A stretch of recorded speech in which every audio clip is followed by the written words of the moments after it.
بسم اللہ الرحمن الرحیم۔ 3 قسم کی عورتوں پر روزہ رکھنا جائز نہیں۔ ناظرین، یہاں 3 عورتیں کسی بھی حال میں رمضان کے مہینے میں روزہ نہیں رکھ سکتی ہیں۔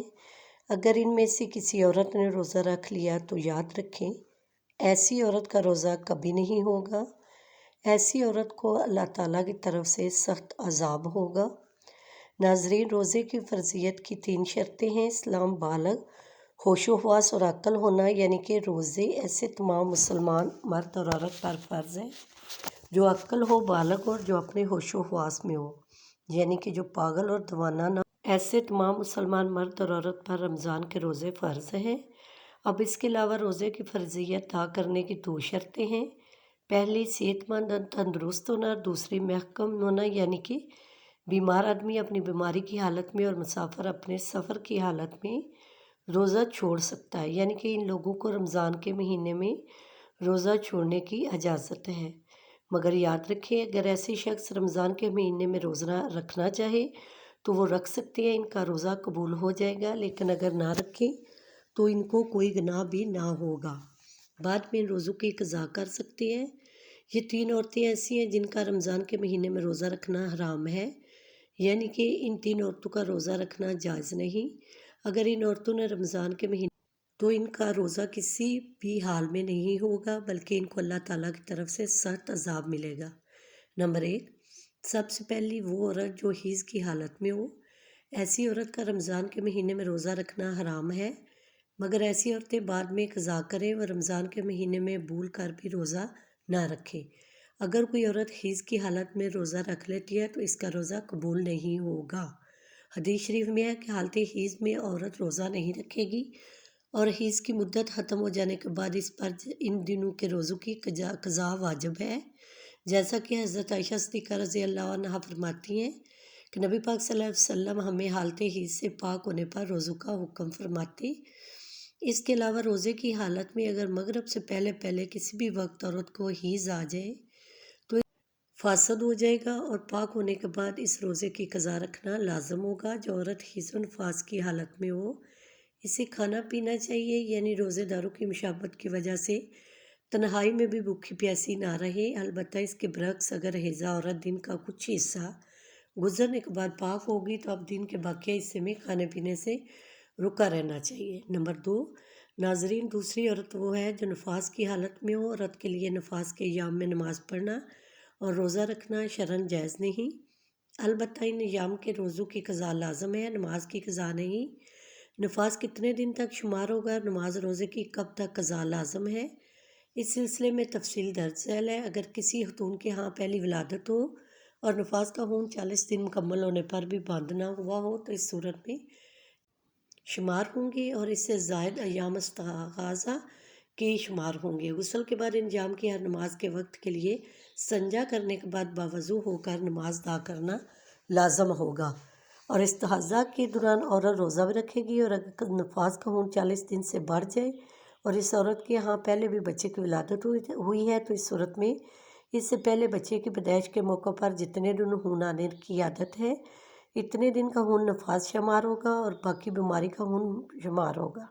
ان دنوں باقی دنوں میں رہ گئی نمازوں کی قضا بھی کرنی ہوگی، اور روزے جو چھوٹ گئے ہیں وہ بھی رکھنے ہوں گے۔ اگر خون 40 دن کے اندر بند ہو جاتا ہے تو وہ مکمل ایام نفاس کی شمار ہوں گے۔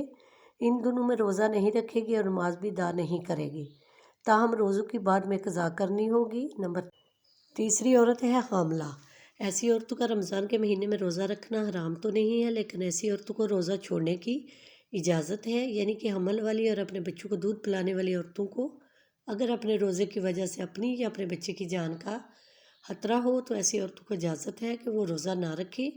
اگر حاملہ عورت کو زن غالب ہو کہ روزہ رکھنے کی صورت میں خود اس کی جان یا بچی کی جان کو خطرہ ہو سکتا ہے تو اس حالت میں عورت روزہ چھوڑ سکتی ہے اور بعد میں قضا کرنا واجب ہے، لیکن اگر شوہر مالدار ہے تو دودھ پلانے والے عورت رکھ سکتا ہے، تو دودھ پلانے کی وجہ سے ماں کو روزہ چھوڑنا درست نہیں۔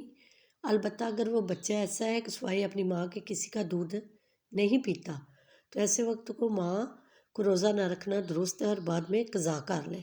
سیدنا انس بن مالک کا بیان کرتے ہیں کہ نبی کریم صلی اللہ علیہ وسلم نے فرمایا، اللہ نے مسافر کو روزہ اور نماز کا نصف معاف کر دیا ہے، اسی طرح حاملہ اور دودھ پلانے والی کو بھی۔ سیدنا عبداللہ بن عمر رضی اللہ عنہ سے حاملہ کے بارے میں پوچھا گیا جسے اپنے بچے کے نقصان کا خطرہ ہے، فرمایا وہ روزہ چھوڑ دے، اس کے بدلے میں ایک مسکین کو ایک مد تقریباً نصف کلوگرام گندم دے دے۔ ناظرین، اب آپ کو بتاتے ہیں کہ ایسی کون سی عورتیں ہیں جن کو رمضان کے مہینے میں روزہ چھوڑنے کی اجازت ہے۔ نمبر 1، اگر کوئی عورت سفر کی حالت میں ہو یا بیماری کی حالت میں ہو یا پھر اپنے بڑھاپے کی وجہ سے اتنی زیادہ کمزور ہو گئی ہے کہ وہ اس نے روزہ رکھ لیا تو اس کی جان جانے کا خطرہ ہو سکتا ہے، تو ایسی عورتوں کے لیے روزہ چھوڑنے کی اجازت ہے۔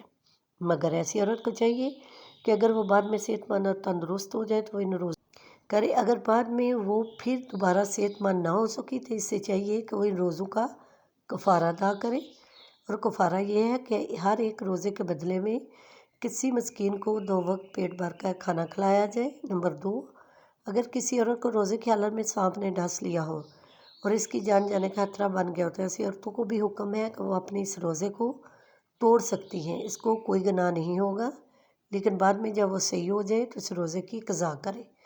نمبر 3، عورت عید سے پورے 10 دن اور 10 رات میں فارغ ہو گئی ہے، اب اس کو چاہیے کہ وہ اگلے دن کا روزہ رکھ لے، اور اگر کم دنوں میں پاک ہو گئی ہے تو صبح کے ہونے میں اتنا وقت باقی ہے کہ اس کے پاس نہا دھو کر تھوڑا وقت بچے گا تو اس کو چاہیے کہ وہ روزہ رکھ لے۔ دین اسلام نے دنیا کے ہر والے عاقل بالغ اور مسلمان مرد و عورت پر ماہ رمضان کے روزے فرض کیے ہیں۔ قرآن حکیم میں ارشاد ہوتا ہے، رمضان کا مہینہ وہ ہے جس میں قرآن اتارا گیا ہے، جو لوگوں کے لیے ہدایت ہے اور جس میں رہنمائی کرنے والی اور حق و باطل میں امتیاز کرنے والی واضح نشانیاں ہیں، پس تم میں سے جو کوئی اس مہینے کو پالے تو وہ اس کے روزے ضرور رکھے۔ فرض کی عدم ادائیگی قابل تذریر ہے، لیکن اسلام چونکہ بطور دین سہل عمل ہے، اس لیے اس میں جبر نہیں، جیسا کہ قرآن حکیم میں ارشاد باری تعالیٰ ہے، دین میں کوئی زبردستی نہیں۔ اس لیے سفر، بیماری اور خواتین کو حالت حمل وغیرہ میں روزہ رکھنے میں رعایت دی گئی ہے، تو ان کے ختم ہونے کی مدت کے بعد رمضان کے چھوڑے گئے روزوں کی قضا کرنا ضروری ہے۔ اللہ پاک ہمیں بہتر عمل کرنے کی توفیق عطا فرمائے اور ہمیں نیکوکاروں میں شامل کرے، آمین۔ کمنٹ باکس میں اللہ کے 99 ناموں میں سے ایک نام ضرور ٹائپ کریں۔ اللہ اکبر۔